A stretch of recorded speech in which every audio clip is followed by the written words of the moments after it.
Warning, this podcast contains grown-up subjects and big boy words. It is intended for adults only, but we won't tell on you if you don't tell our grandmas how many swears we did.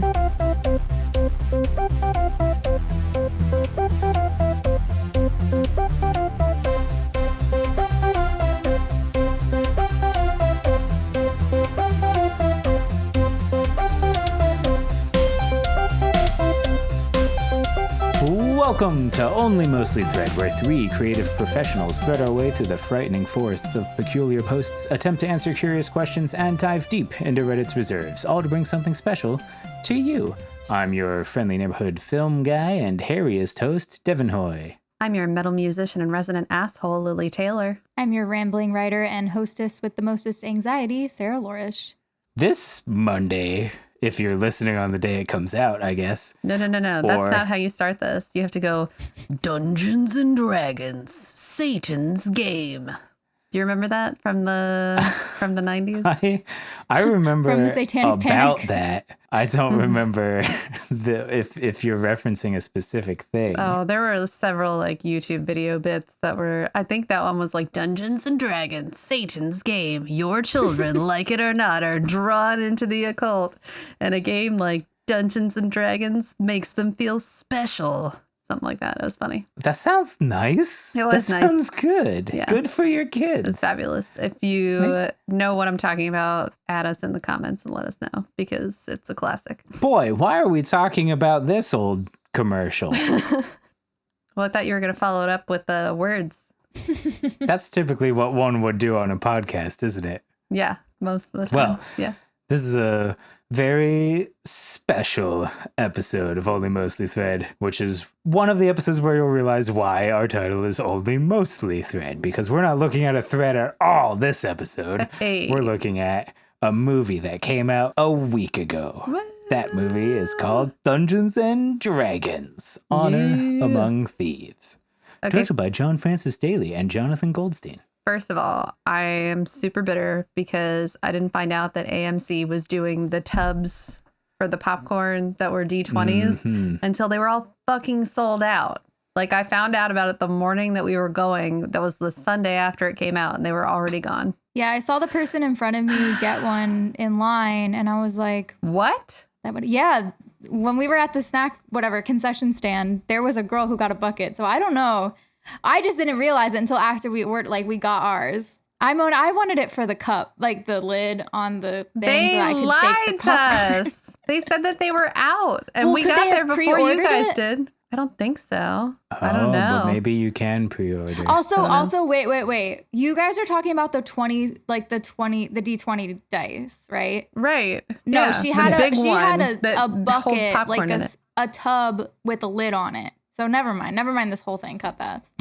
Oh, okay. Okay, this is I just literally remembered what you were talking a about. giant the dice, D20 that opens up, Yeah. which I didn't want to use it for popcorn. I just wanted it to store my dice. But very sad that was gone. It's sold out quick. There are people online who said that within like 15 minutes of the premiere, it was sold out at theaters that they went to. That's crazy. Yeah. Crazy. So we saw this movie because we're nerds. And Yeah. since it's not the 90s or early 2000s or 80s or 70s, it's cool. Yeah, it's incredible Just how go see this popular it movie. is. Like the fact that those sold out so quickly is very telling. And I still think Stranger Things gave D&D such a boost that they're just Wizards of the Coast is still like riding that train of like, yes, let's keep being popular again. For sure. So let's lead into it this way. We saw the movie together and we actually saw it as we also play Dungeons and Dragons, Hey. us and 5 additional people, because that would just be a real sad campaign with just 2 players and 1 DM. But we saw it together. 3 It was campaign great. parties crying in a corner somewhere because you said that. I'm sure that it's a nice, intimate game that has very little cross-table talk. But what we're doing today is giving our sort of unofficial talk about it time kind of take on the movie. We're reviewing it. Don't let him lie to you. This is a movie review. Yeah, this is an official review and the only review that counts. Yeah. Once you listen to this, you will know what your opinion is. And that's why you listen or read reviews. So what did you guys think of the movie? First of all, I want to know everybody's favorite character. Oh, and I guess spoiler alert, if you haven't seen it yet, you might want to wait to listen to this episode because we're going to talk about the movie. We've given you 2 weeks. Yeah. No, we've given you A week. A week. A week. Anyway. It'll have been some time. Right.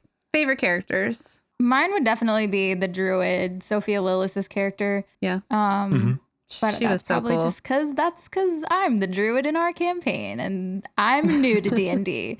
I guess I'm not really that new to it anymore, but this campaign is like my first time ever playing. So I'm obviously just going to latch on to familiarity. And then, like second would probably be Reggie Jean Page's character just because he's such a beautiful man. He did a fantastic job. He was so straight edge and just his dry humor was hilarious. Yeah, I Yeah. want to Good. see him in like a comedy role now. Mm-hmm. He did Agreed. I haven't seen him in in. anything prior. The list of people that we'll probably be choosing from the top cast. Everyone knows Chris Pine. He plays a bard in this movie. He did smooth such a good talking, job too. charismatic guy. He absolutely did. It's like a less dickish, Prince from from Into the Woods, less dickish version of his character from Into the Woods than Michelle Rodriguez playing Holga the Barbarian. Love her Big, too. tough She fighting was woman. fabulous. Then Reggie Jean Page as a straight-faced paladin. Justice Smith, who I haven't seen in a lot of stuff, but everything I've seen him in, I absolutely He's been loved really him in. awesome. Mm-hmm. Playing a sorcerer, and Sophia Lillis playing a tiefling druid, and Hugh Grant, the legendary Hugh Grant, playing the con artist. Also perfectly He's cast. like, right? He's, Yeah. I want to say like 80% of the stuff he is in, he plays a total dick. Like and a he does charming- it very well. Yeah, like almost like a whimsical, charming A bad whimsical guy. dick. Yeah. Was he A whimsical dick. whimsical dick? Was he in the live action adaptation of 101 Dalmatians? I don't don't know. Was he? It's been a really long time As one since of I the saw that two movie. dudes who are like Cruella DeVille's goons? I mean, I Serious? I could think see he it. was. Yeah, I think, Lily, you look like you're Googling I it. am Googling it, of course. He was offered the role of Roger, apparently. Oh, that's funny. Oh. Yeah. I think I'm confusing him with someone who plays House in that the Oh. Doctor Hugh Show Laurie. House. Those are two very Hugh- different people. Just because his name Two is Hugh. Hughes. Although Hang on. the picture that we took, I thought was hilarious because one of the guys in our campaign was like, I posted this in a group on Facebook and everybody's asking me why Hugh Jackman is in our campaign. And I was like, are you talking about Hugh Grant? 'Cause those are Yeah, those Hugh- are not the same. People with the name Hugh have the same name. It's not crazy to get them confused. And also, yes, Hugh Laurie was in 101 Dalmatians. And But not Hugh Grant. But hey, Englishman named Hugh, okay? It's true. Admittedly, I do that with now I'm not going to be able to think of either of their names. The guy from Bridget Jones's Diary. Colin Firth. Yeah, I do that with Colin Firth and Colin Farrell, and they are not the same at all. Like they look so They're different. even more different than Yeah. Hugh Grant and Yeah. Hugh Laurie. I also do that with Patrick Swayze and Kurt Russell. But I feel like that's justified because they played a Yeah. lot of similar roles in the 80s. Yeah, As who long was as in the- Roadhouse? I don't know. Yeah, could have been either one. I do Pretty that sure with a that was lot Patrick of Swayze. people. But yeah, Yeah, there's no way to ever know. my But favorite my answer. was Oh, Holga. I didn't answer. I know you didn't answer, but you didn't answer for a long time, so I decided to answer. My answer is Holga. She was a fucking badass, and I loved her. And also, I think Yeah. that's the best acting I've seen Michelle Rodriguez do. She was really good in Yeah, Lost. well, Most of the movies I've seen She her was in, in though, are Lost? like Wasn't Resident she Anna Evil Lucia and in Lost? Fast and Furious. I haven't watched Lost, actually. It's a big crime. You haven't seen Lost? Don't watch it now. It doesn't hold up. Yeah, Anna I Lucia haven't seen it either. Cortez is played by Michelle Rodriguez. I'm not going to lie. Most of what I've seen Michelle Rodriguez in has been Isn't she in the Fast and Furious movies? like Oh, yeah.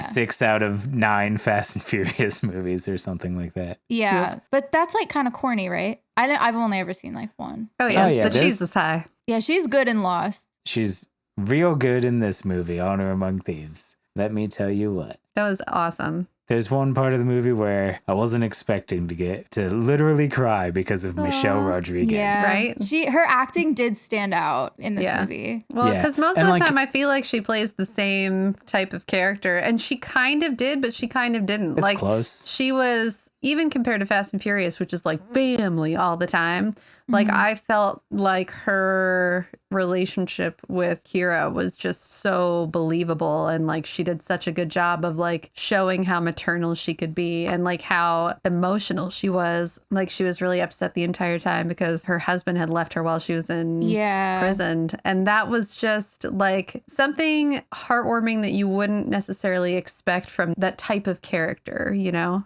Barbarians That kind of like it vulnerable made it really stand out, and it was really nice. I liked it. Yeah, you don't really expect emotional depth or vulnerability from like the meathead tough character. I agree. So that's really good. Well, you didn't give your favorite character. Yeah. Oh, well, no, I'm at a tie between Sophia Lillis's Doric, the tiefling druid, and Michelle Rodriguez as Holga, the barbarian. Yeah. Because, I don't know, they both did a really, really good job. And, like, I feel like any scene they were in, they kind of stole. Mm-hmm. Like, Sophia Lillis didn't really get many jokes or anything, but she was a very good springboard for other people to have jokes off of and stuff, and her reactions to things were really good. And I haven't seen her in anything else. You didn't see it? No, we're not into clowns. Fair. It's scary. If you don't like clowns, you shouldn't see it. But she was great in it. That was like her, I don't think it was her like first a breakout role. Maybe it was her breakout role, yeah. And she was great in what? It.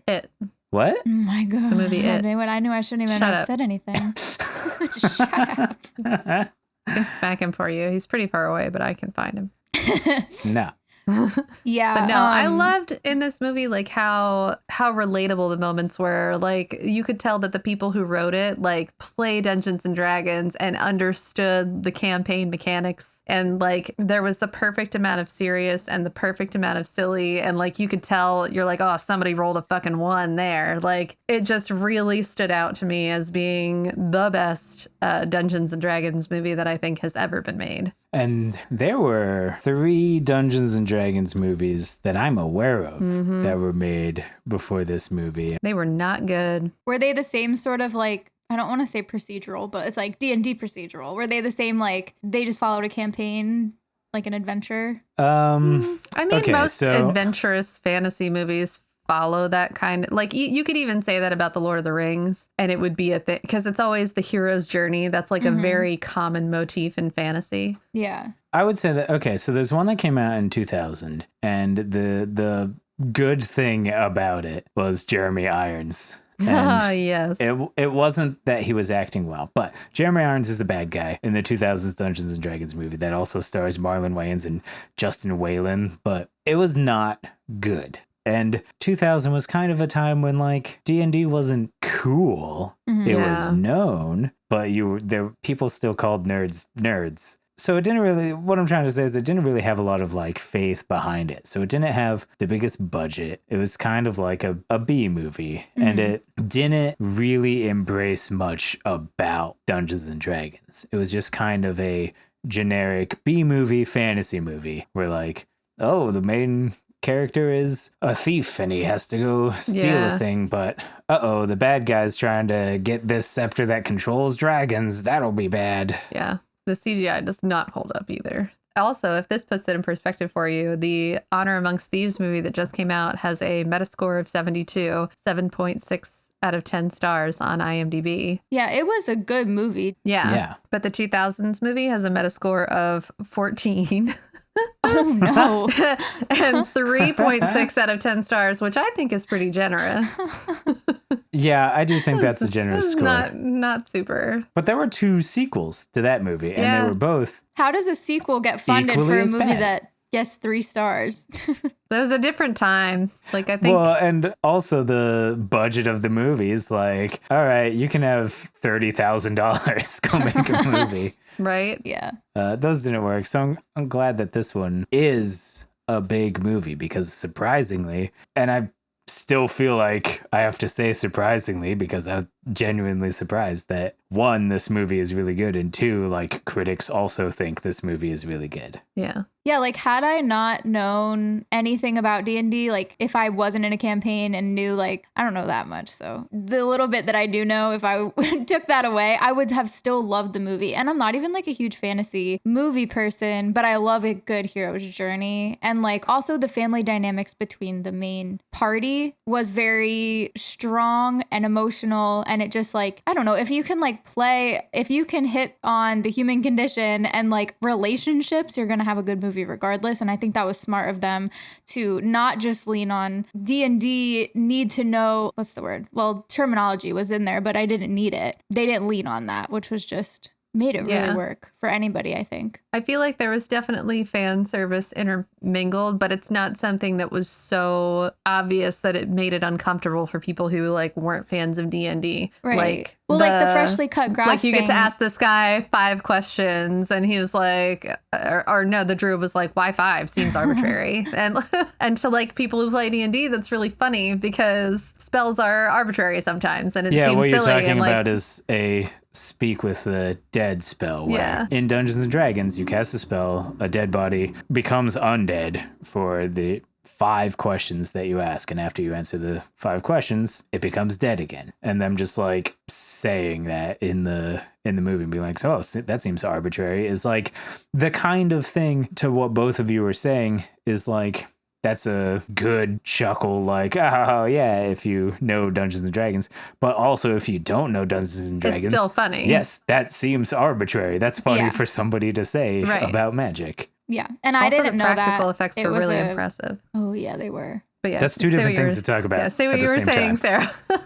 I didn't know that. I mean, I guess if I had thought about it, it makes sense that it's a spell in D&D. I just thought it made sense that it would have been arbitrary because everything you try to do in D&D has steps or you have to roll or whatever. So like it was funny to me regardless. Right. I think that's one of the strengths of the movie is that it wasn't written to lean on Dungeons and like the scaffolding isn't Dungeons and Dragons. The bonus is Dungeons and Dragons. Right. Like bare bones script and story and meaning and message is all just normal good storytelling. Mm-hmm. Yeah. And a point that you made before we even talked about this today, Devin, that I really enjoyed is that there were dragons in it, but they didn't like shove them down your throat, or there weren't like a bazillion dragons for this siege, because like, honestly, you only need one dragon to fuck shit up. And a lot of movies, I feel like when there are dragons, they feel like there need to be so many of them to really, you know? Yeah. So I'm gonna try and remember something to talk about for a second, but this is gonna take us down a rabbit hole that we need to go down. Okay. And that is dragon representation in Hollywood is Are we very going to talk poorly about done. dragon body positivity? Right? We can talk about Okay. dragon body positivity. Okay. But my You point start your thing. is there are few movies where a dragon is like what I want to equate a dragon to in a story is like the kind of force of nature that Godzilla is in the good Godzilla movies, not the bad ones. Oh, I would agree. But the like beyond a beast or a creature that you would just find in a forest. Right. I like the representation of dragons where they're like Game of Thrones style. They are a force of nature. Natural disasters. I would. Okay. And Game of Thrones did kind of, you know. They ruined it I know what eventually. you mean. Yeah, they did ruin it eventually. They started did start good, a very cool place. but they ruined it. Yeah. But I would say that positive movies, regardless of whether the movie is good, where a dragon is a powerful, like one dragon is enough to be a problem for generations and generations and generations of people. Mm-hmm. I would say that we don't have a lot of them. Bad ones, Harry Potter. Dragon can't chase around a kid on a broomstick. Dragon. He would have been dead, I'm just saying. Gets put in an but arena. I guess that's a different universe technically, so. But I don't like the. Yeah, but when they're like in Gringotts and they're like running around the area trying to steal back one of the Horcruxes, and the dragon's just in there with them in a room that he could just seems silly. completely light up. Yeah. Exactly. And then the 2000s Dungeons and Dragons movie, the whole plot was about like this scepter or staff or whatever. I can't even remember. That It could just be a controls rod. dragons or That controls something. dragons. There's a woman in the movie who can control gold dragons, and this staff controls red dragons. And like the end of the movie, it's like 100 red dragons versus 100 gold dragons, while like Jeremy Irons and Mr. Whalen are like punching each other on a tower. And like it's over a city, and the dragons, there's 200 dragons in the skies, and the continent doesn't explode. They're just like, well, flapping at each other in the air and not really being a cataclysm. Right. Compared to, I feel like Dragonheart is an example of where, the whole story was based on there only being one dragon left. But like he would like not necessarily ruin towns, but he was definitely more threatening than the thing you just described. yeah. Compared to now, But he was this, a nice dragon, so I guess I don't know. some people would say that this is a bad movie, but Reign of Fire made dragons. I know, but Reign of Fire, starring Christian Bale and Matthew McConaughey. Matthew McConaughey. Matthew McConaughey. Those dragons were a big problem through the whole movie. True. And like halfway through the movie or something, I don't remember what the time code is, these Americans come in with like helicopters and a tank and stuff, and they kill one dragon. And this whole settlement is like, what the heck? Like that's thing. a powerful dragon thing. So not the dragon in Shrek that could fall in love with a donkey and then Although- make donkey dragon babies. That is a very good scene though, the castle scene in I Shrek love 1 that dragon. against the dragon. Yeah. It is a great dragon. I It's like actually that dragon. very And exciting. also, here's the thing. I think that dragon is a good representation of a dragon because one, through all the movies, that dragon never gets defeated by anything. True. Just gets seduced by donkey. So like, True. dragon's got feelings, got emotional depth. Yeah. So you're there's saying representation. the dragon that Maleficent turns into in Sleeping Beauty is not a good representation of a dragon? Because she was pretty menacing. I mean, that's a menacing, and that's like a, final boss. Yeah, that was like a Disney style menacing dragon. Yeah, gets stabbed by a prince and die immediately. Not that great. Well, I mean, the same thing kind of happened to Smaug. Although that is a good representation of a dragon. I think Smaug is Hobbit. a good representation because it takes 40 minutes of one of the movies to survive the dragon, not hurt the dragon at all, just Right? survive. He's still alive at the end of that. the Like, that dragon. is not what I anticipated when I walked into that theater. Unfazed, basically. But then we have this movie where there is a dragon in Dungeons and Dragons: Honor Among Thieves, but it's not the end game. It's not the Technically, focus or there are anything. two dragons. Oh yeah, you're right. But the dragon that we feature is... Yeah. Yeah. So we see a black dragon, and it's very well done, in my opinion. It is taking on an army, basically. Of barbarians. But the dragon that we do see is a big old red dragon that is the corgi of dragons, basically. Yes, the corgi of It's a dragons. very large, fat dragon that That has is to like one pudgy slide around. dragon. Oh, yeah. Yeah, it's got to slide around on his belly. Then That he was so rolls. good. Here's to the body positivity for dragons. Yes, thank you. Dragons need representation too. Yeah, He was probably they come in sleeping all for a long shapes and time. sizes. Right. If you don't True. see people They do. ever, although how was it what was it eating? Probably creatures Well, there were a lot and critters there were a lot the of Underdark. skulls and bones there that True. Renee Jean Page noticed. Yeah, they probably wander into that dragon's lair and then it eats them without exerting much effort. Yeah, maybe they just walk right into his mouth most of the time.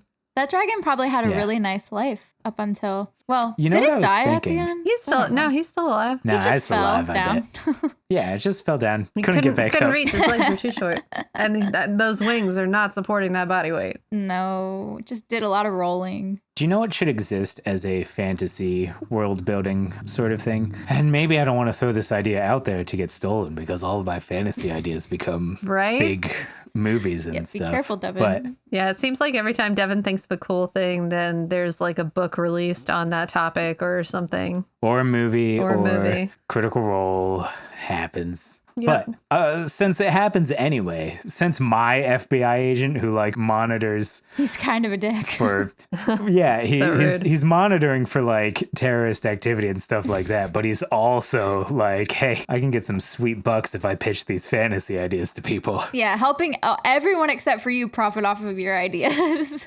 Yeah. So since that's happening anyway, I might as well throw this idea out here. But this is a real good idea, I think. So fantasy world, dragons exist and stuff. Gold and treasure is the currency. So banks get invented, but they're not like normal banks. They're like people who approach dragons and they're like, hey, so you're normal, you like to have hoards of gold, right? That's the dragon stereotype, is like you find a dragon's lair and it's like on mounds of gold and stuff. They approach the dragon, they say, okay, so to get that gold, you have to what? Like raise villages, kill a bunch of people, steal livestock, get their gold, put it in your hoard, and then probably knights get hired to come and kill you. How about I start amassing my wealth in your cave and you can just sleep on it and protect it so that I have the ultimate bank security and you don't have to have people mad at you for killing your villages and stuff. So then the whole banking system becomes this like employed dragon network. That's smart. But how do you get your money out? Is the dragon nice to you? Probably not. It's a dragon. Yeah, but you broker a deal with the dragon that it can just be there and get fat. You can bring livestock to it and it can just lay on gold. And you're like, hey, sometimes I'll make a deposit, but I'm a shrewd businessman. I'm always going to put more money back in the hoard. Yeah, but what if that dragon's like, how about I just eat you instead and take your gold anyway? Hey, it's called yes and, not no but. I ain't got no butt. What you talking about? I think it's a great idea. And then conflicts can come from people using dragons against other dragons, or heisting a bank that the security measure is a dragon. Come on. That literally happened They in did Harry that Potter. in Harry Potter. Yeah, that's already a thing.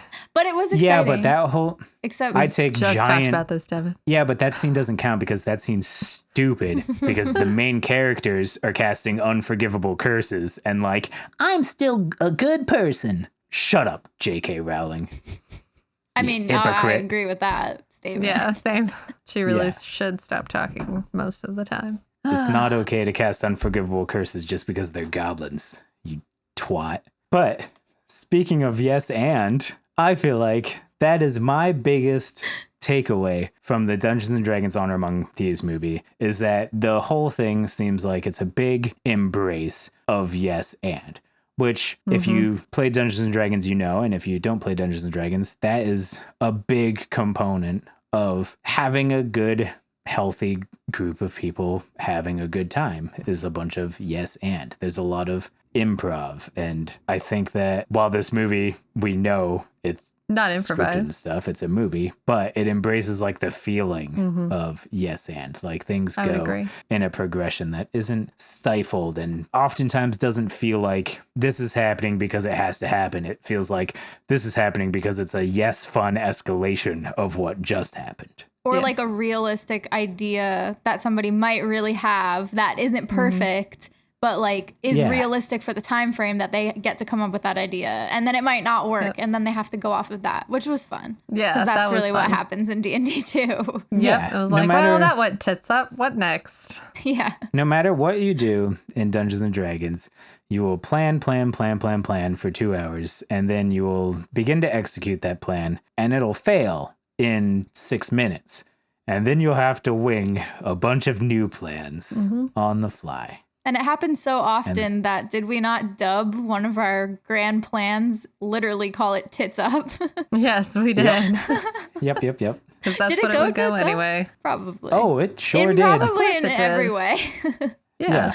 So what would you rate this movie on a dragon scale Ooh. from Harry Potter to Donkey's Wife?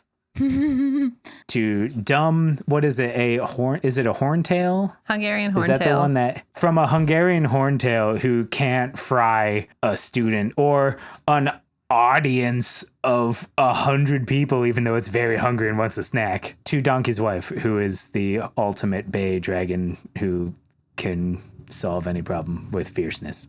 I would say Ultimate Bay Dragon all the way. Wait, are we ranking the movie or the dragon? The movie. Okay. Yeah. Would you give it, how many dragons out of 10 would you give this movie? 8.5. Nasty. In a bad way? You're putting half a dragon in there. Just cut it right in half. Yeah, I'm going Oh, to say I 10 see. dragons. There are not a lot of good D&D movies out 10 there, and I'm glad that dragons. more are getting out in the world. I have no complaints. I thought it was great. It was super fun. It was awesome. Like, I left happy and willing to talk about it for a while. So 10 out of 10 dragons. 10 dragons out of 10.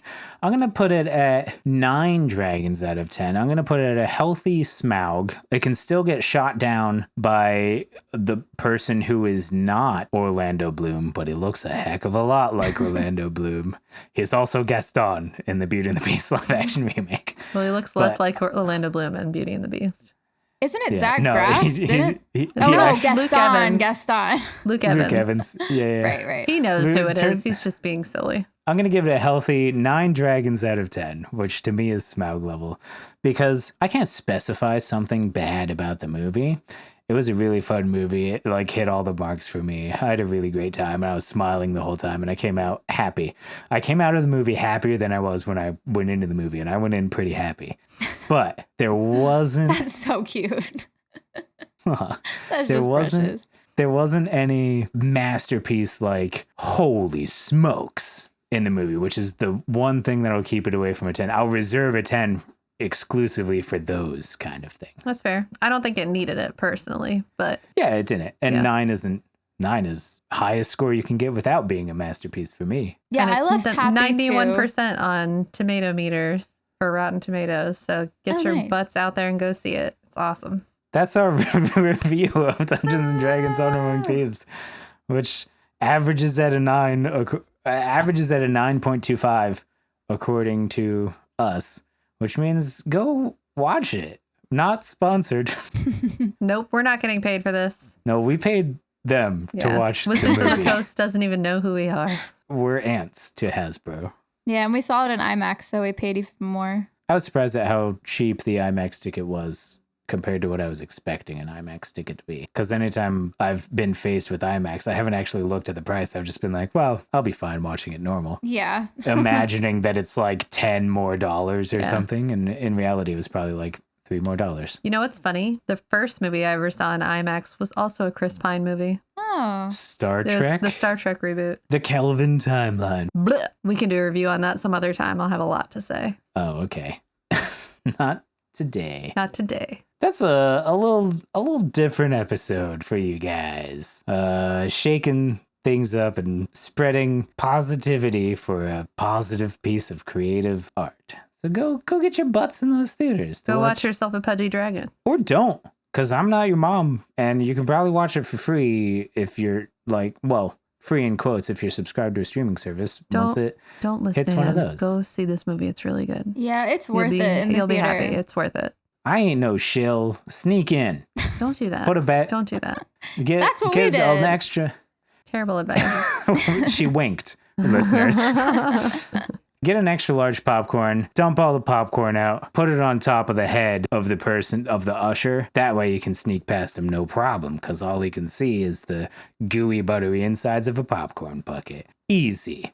That's your life pro tip for today. Thanks for listening to Only Mostly Thread. If you like us, you can follow us on socials at Only Mostly Thread. And if you like us, consider supporting us on Patreon, because it really goes a long way towards helping creators create creations. Hey. There are tons of bonuses that you can get, like access to the community Discord or juicy, sweaty, stanky, uncut episodes. So stinky. Gross. They're filthy disgusting. So any of you What is wrong with you? you want to get your grubby little fingers on those, go visit our Patreon. X-rated, Y-rated, Z-rated, uncut episodes. All 3 dimensions. All of those bonuses, and no matter which tier you select, you get a named shout out at the end of the episode after you join, like the legendary Dave Downs or the incredibly handsome Metal Matt, who gets a round of applause. Woo! Woo! Clapping in circles. Thank you so much for supporting and becoming an active part of the show. It's Thanks, incredibly cool. Yeah, thank you. I'm still Devin. I'm still Lily. Still anxious. And remember, keep your dragons. If you need to sneak past a dragon, just put a popcorn bucket over its head. There you go. Get your money back. And you don't need to sneak past a dragon if it's your wife and you're a donkey. That's true. Thank you.